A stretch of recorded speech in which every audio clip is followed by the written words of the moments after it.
My question to you is, what, if any, is there any kind of criminal and/or civil case that could possibly be applied to this situation, for the sake of the family and his loved ones and the community at large? I mean, I'm sure you've seen the video. Well, actually, I haven't I seen mean, it. I haven't seen it you yet. haven't seen I it? can't stomach it, man. It is disgusting. It is. I mean, I told myself I wasn't going to cuss on the first time on the air with you, and I really want to describe what I think about what this police officer did. I mean, it is the most callous, uncaring, the opposite of protect and serve that you've ever seen in your life. There is no, I mean, I've defended police officers in court. I've completely attacked and stripped bare police officers who I felt like did the wrong thing. Look, at the end of the day, we're all human beings. I don't care if you're a plumber or a cop or whatever or a rocket scientist like you. At the end of the day, we're all humans and we all make mistakes. But when those mistakes cost people their lives, there is no reasonable protocol in any police training manual for what he did. So they're not going to be able to rely on that justification. A lot of these cases come down to training. The name escapes me right now, but the gentleman that was placed in the chokehold in New York, and Eric, I can't remember it. I should have done my homework a little better. But anyway, the bottom line is that sort of chokehold, it is not a valid police training technique. It is not a valid restraint. What this cop did to this poor guy, I mean, literally, Nick, if you haven't seen it, I'm actually telling you not to watch it. Okay. It is like, it evoked such a visceral response in me that, like, I just couldn't believe that someone could be so callous to human lives.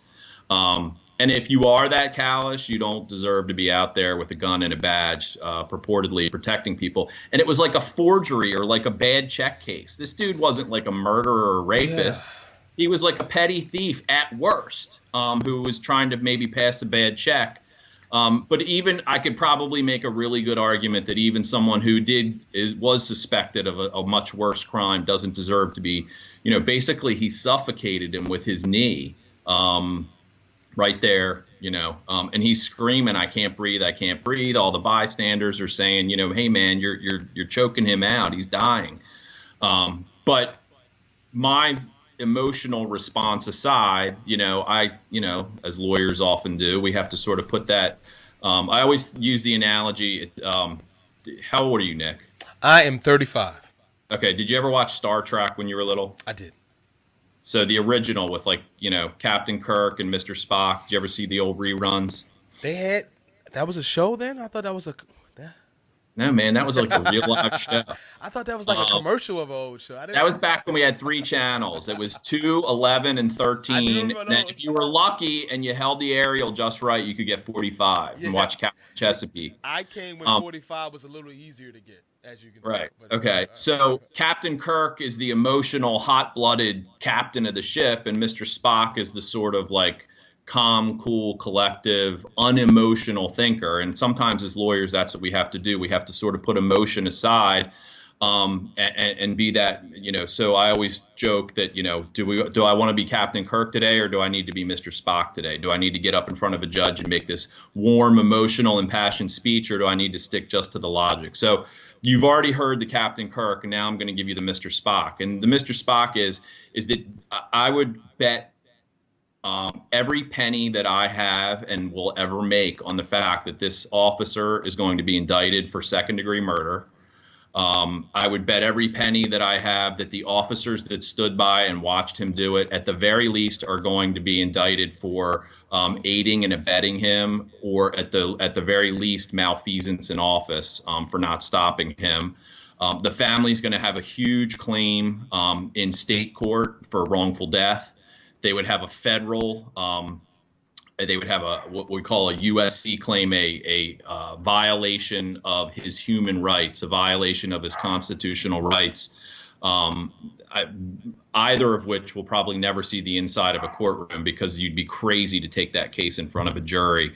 But the money is never going to repay the family or his children. I mean, it's just,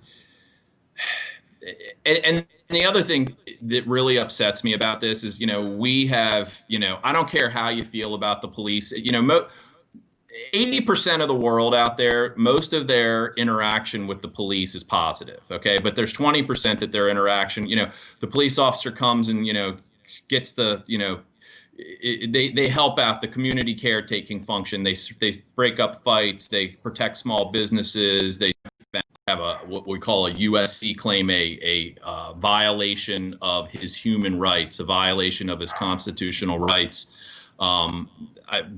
Either of which will probably never see the inside of a courtroom, because you'd be crazy to take that case in front of a jury.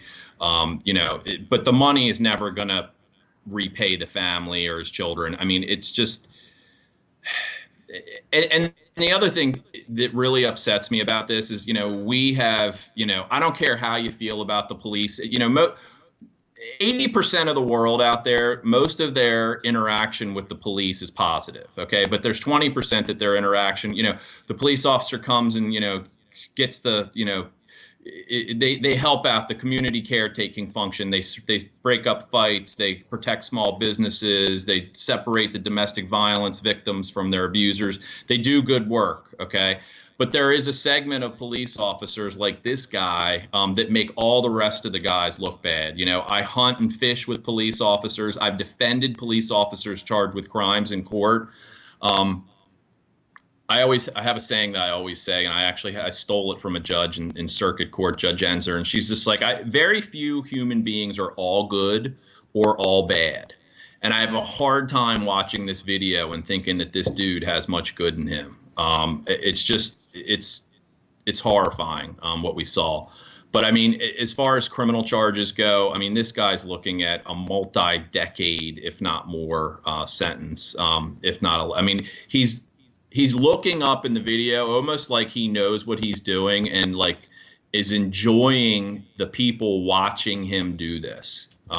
His defense is going to be, this was not an intentional act. This was not the intended consequence of my actions. In Maryland, you could, even if the jury believed that this was not an intended consequence, there's a thing in Maryland law, a tenet of Maryland law. It's called depraved heart murder. Do you remember the case in Randallstown? It was probably 10 or 15 years ago, where a couple of guys shot into a group of people after a football game. Yes, I do. And someone was paralyzed. Yeah, so the gentleman went to my high school, Owings Mills High School. I do remember that. Yeah. The shooter or the victim? The shooter, I believe.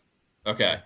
So he was convicted of second-degree murder under the theory of depraved heart murder. In other words, even though he didn't intend to kill his victim, his actions were so reckless and so far beyond what a reasonable human being would do that it's considered, and it's kind of an antiquated term, but it's depraved heart. You're so depraved and so callous to to human life that it raises what could be manslaughter up to second-degree murder.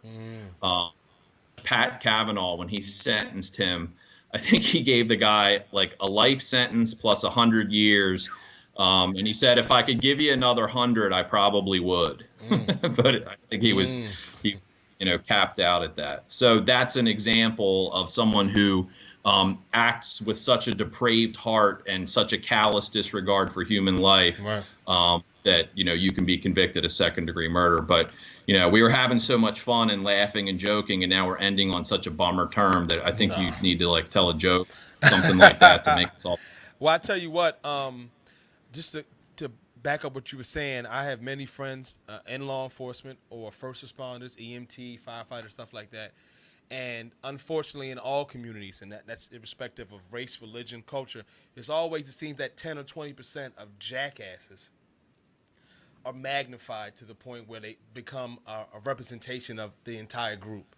And police officers aren't outside of that understanding as well. So I do want to reiterate, I'm not bashing police officers, but it's definitely a system type of thing that we have to address. Maybe it's training, maybe it's just a culture change. I don't know what it is, but it's unfortunate that yet again something like this happens. But more importantly, There are people out there who are going to fight the good fight, and there are people like you who come on the show to help us remove emotion from, Mr. Spock versus, what was the other old guy you were talking about? It was another Captain Kirk. Captain. There it is, the original. All right, you got to go on Netflix and try to find some Star Trek reruns I think I now. do. I think I owe you that.